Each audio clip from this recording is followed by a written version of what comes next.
இந்த மாதிரி பழப்போண்டா ட்ரை பண்ணி பாருங்கள். ஈவினிங் டீ கூட சாப்பிட்றதுக்கு பெஸ்ட்டு காம்பினேஷனாக இருக்கும். இதுக்கு நல்லா பழுத்த 2 ஏத்தம்பழம் எடுத்துக்கோங்க.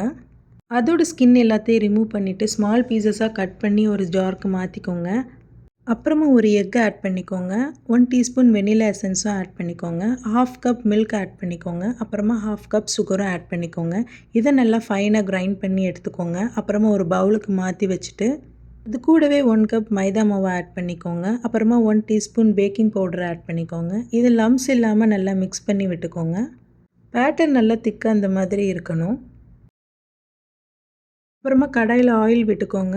ஆயில் நல்லா சூடானதும் மீடியம் டு லோ ஃப்ளேமில் வச்சுட்டு இதை கொஞ்சம் கொஞ்சமாக ஸ்மால் குவான்டிட்டியாக போட்டு எடுத்துக்கோங்க. இல்லை பேக்கிங் பவுடர் ஆட் பண்ணியிருக்கிறதுனால நல்லா புஷ்ஷுன்னு உப்பி வரும். அதை அப்படியே ஸ்லோவாக ஆயிலே பரட்டி எடுத்துக்கோங்க.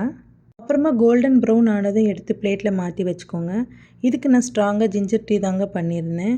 இது டீ கூட சாப்பிட்றதுக்கு ரொம்பவே நல்லா இருந்தது. ஈவினிங் டைம் சாப்பிட்றதுக்கு பெஸ்ட்டு ஸ்நாக்ஸுங்க இது. உங்கள்கிட்ட இருக்க வாழைப்பழம் எது வச்சுனாலும் ட்ரை பண்ணலாம். இது நல்லா கிறிஸ்பியாக இன்சைட் சாஃப்டாக சாப்பிட்றதுக்கே ரொம்ப எம்மியாக இருந்தது. இந்த வீடியோ உங்களுக்கு பிடிச்சிருந்ததுன்னா லைக் பண்ணுங்கள், ஷேர் பண்ணுங்கள். மறக்காமல் நம்ம பேஜை சப்ஸ்கிரைப் பண்ணிக்கோங்க. அஸ்ஸலாமு அலைக்கும்.